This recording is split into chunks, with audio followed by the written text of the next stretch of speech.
and presenter and works very hard in terms of fostering national reports on things like campus sexual harassment, how women are treated differently in the classroom, and more specifically, how the subtle, unnoticed differential treatment of women and girls affects their self-confidence in the long term, and that, of course, in turn affects their educational accomplishments and whether or not they choose to go into math and science. I can speak personally. I was a humanities major who found my way into math and science very, very late in life, and I regret being pushed out of it in my younger years. She's worked on congressional committee staffs. Both these women have made numerous public appearances, and she's going to tell us a little bit more about the chilly climate, which is one of the many books that she has authored. Thank you. Ruth has given us a really good blueprint of the kinds of things that organizations and schools and communities can do in terms of enticing and keeping girls into STEM. And I want to add to her blueprint by looking at another facet of what it takes, and that's something we call the chilly climate. But I just want to say something. As I looked out at this group, I found myself remembering back to 1970, which is before most of you were even born or even thought of, and remember saying to someone in early 1970, say, wouldn't it be great if we could just have one conference just about women, because there hadn't been any about women and everything else. So I'm not going to talk today much about overt discrimination. I think you all know it when you see it. I think even little girls know it when they see it. But I want to focus on the invisible chilly climate. The behaviors that are so subtle and so small, and that they're so small that most of us hardly notice them at all, and the person who engages in these behaviors doesn't notice them, or to whom it happens doesn't notice them. And I want to tell you how I got started. I went to a small retreat in Aspen, Colorado to discuss the world's problems. There were 15 men, all CEOs, and 4 women from non-profit groups. They couldn't find any women CEOs in those days. Still can't. And what you did is you read assignments and then you discussed for several hours about the world's problems. Well, after a few days, I began to after the first day, I began to suspect that the women, the 4 of us, were getting interrupted much more than anybody else by the 2 male co-leaders as well as by the men in the rest of the group. So I watched it the next day and I said, yeah, this is really happening. But because I'm a former researcher, I figured I better make sure. So I took a piece of paper and I divided it into 4 parts, and I labeled each part male interruptors, male interruptees, female interruptors, and female interruptees. And I didn't participate that day. I just put a check box in the appropriate box. So at the end of the session, I really was astonished to note that those 3 women had more than double the number of interruptions than the men. Plus, the kinds of interruptions were very different. The men's interruptions were, that's a really good remark, Charlie. I really like what you said, Jim. That's excellent. And the women's remarks, you could bring a spouse if you had one, and one well-known woman in her own field brought her spouse, who happened to be a reporter for the New York Times. And she made a really, what I thought was a brilliant comment. And one of the leaders said, well, Susan, what do you think Martin would think of that? What Martin thought was more important than what she actually said. So there was a real difference between the interruptions, and I'm real excited about this discovery. I'd never noticed this before. I'm going to go tell the 2 male leaders about my piece of paper. I'm going to show it to them. And I said to myself, do not be confrontational. Smile. And I practiced smiling and being unconfrontational. And I showed them my chart, and they denied its existence. They said, surely they would never interrupt the women. Surely they would never interrupt the women more. I mean, they just wouldn't do that. I must have misunderstood. I must have miscounted. So I left that encounter very dejected, because I knew something had happened, and I didn't know what to do about it. But the next day, there were no interruptions. And I said to myself, wow, this is changeable behavior. And then, because I'm from Washington, my next thought was, I've got to get a grant. So this is how the chilly climate began. I did get a grant, and we got several more grants, and we looked at a whole different aspects of it. And we found a whole bunch of things. I'm sorry, I'm losing my place here. Oh, I'm in the right place. In addition to interruptions, we found more than, I think the last count was over 60 different kinds of behaviors that happen to everyone and we'll hear a little bit more who everyone is later, but that happen quite commonly, and if you don't know about them, you just don't notice them. We got the information from research that was qualitative, quantitative, from a number of fields: sociology, anthropology, communication, linguistics, pedagogy, etc.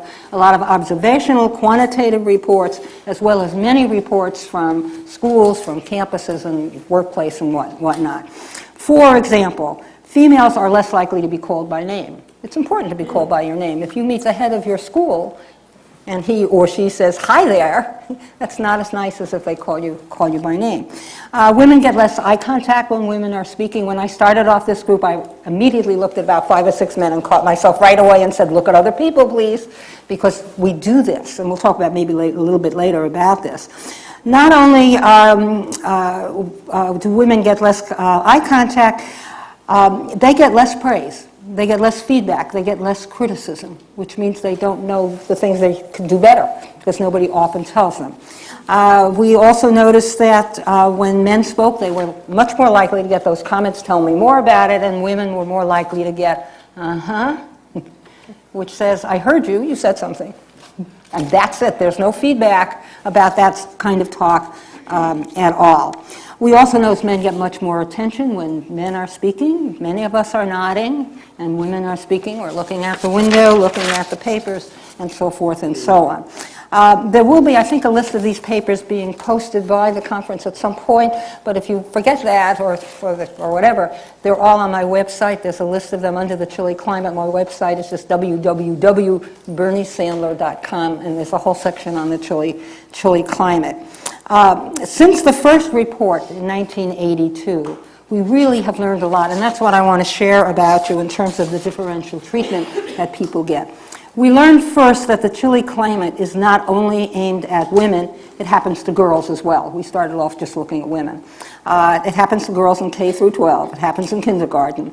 We learned that the chilly climate occurs in the workplace as well. It occurs in books. It occurs in television. It occurs in advertisements and movies and other media.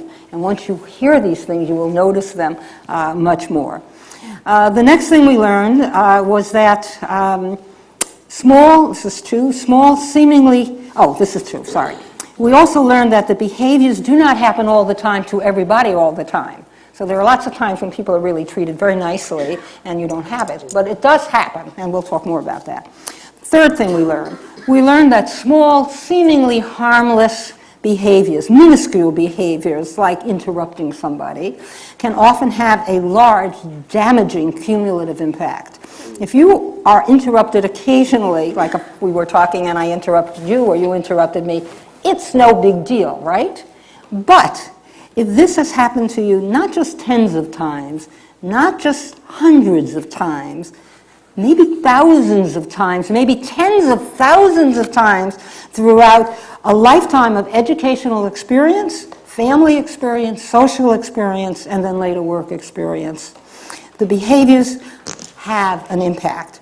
The impact is tremendous, especially if these behaviors are not noticed or not understood by the people and students to whom they happen. It affects girls' and women's self-confidence. And if you ever do a study of men and women, boys and girls, and self-confidence, generally males have, as a group, have more and better self-confidence, better self-esteem than females do. It affects their self-confidence, their pride, their self-image, their sense of empowerment, which is critical, their participation in class and other activities, and the sense of control over their life. It affects their ambitions. It affects their academic and vocational choices like STEM or not STEM, and indeed their current and future success in life. And yet, the climate is hardly noticed at all. It's there, but we're just not looking at it. Fourth thing, what else did we learn? We learned that men are not the only ones who engage in these behaviors towards women. Women engage in these behaviors towards women. Girls engage in these behaviors towards other girls. The chilly climate concepts do not demonize men and boys. Women can also create this chilly climate, and so it's quite universal, as we will see. 5. We learned that the chilly climate does not only happen to females or just males. There are other categories. It happens to, and I think this is really important, it happens to anyone who is different anyone who's on the margins of our experience, anyone who is not like us, and that us keeps shifting. So sometimes, if you've ever been to a party or reception where you don't know anybody, you're on the margin. Nobody talks to you. They don't give you eye contact. They're not sure who you are, not sure if you're really worth talking to or whatever. So it happens to many different kinds of groups. People with disabilities, people of color, people who are older. I'm particularly getting interested in that one. People for whom English is a second language, unless French is their first language. Then, French accent is fine, but not Hispanic or something like that. Southern accent is not very good either. People from a different social class. In other words, it can happen to anyone considered an outsider, at the margins, anyone who's different, the people who are not like us. So it's really very widespread. We also learned that people of goodwill, like the people here, and like myself, of course, can also do these behaviors and engage in them. I was once doing a workshop on the chilly climate, and there wasn't a clock in the room. So I had to look at my watch periodically, and I suddenly realized I am looking at my watch only when women are speaking. Now, I'm an expert on this. I know women get less attention and men get more, and yet there I am, never looking at my watch when men are talking. I immediately stopped doing that, and now I look at my watch when I'm talking, which is very, very different. But good people do this, and I think that's really important to keep in mind. This is not about the bad people, because there are some of them, and there are some people who treat women and girls very nastily. This is not what we're talking about. What else? The other thing that we learned is that men seem to be valued more than women. Women are devalued. Indeed, a lot of people have speculated that this is the cause of these behaviors, because most of us want to be fair, but we're not fair. And why are we not fair? Because just about everyone in this room, at some point in their life, in their experience, in their interactions with others, values men more than women. What's the first thing people ask? I want to know if it's a boy or a girl. And they get very uncomfortable if you don't tell them the sex. Some couple is now doing this somewhere, and everyone's writing about that. So what do we do about the chilly climate, particularly in a school setting? We can certainly train teachers and other school personnel about these behaviors so that they don't engage in them. We can talk about differences and what these differences mean.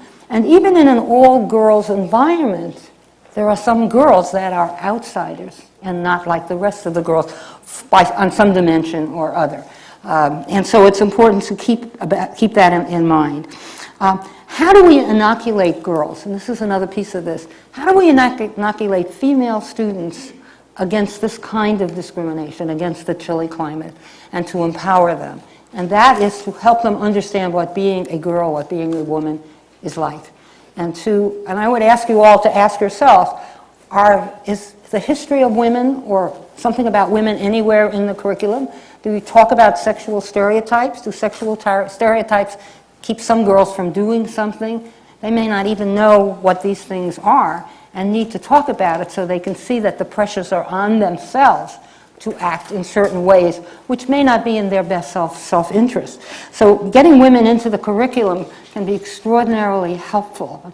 Think of how many of you, I'm not going to ask you to answer the question, how many of you know that suffrage is taught in your school history section? Probably it's not, because it's not usually in there, but it took over 600 separate campaigns to get that amendment to the Constitution passed. It's a remarkable story. There's no other amendment that has that kind of history, and yet we don't even teach it to our students at all. Asking girls, has anyone ever treated you differently because of your gender, your race, your socioeconomic status? What did it feel like? And we don't ask those questions, and I think those are really important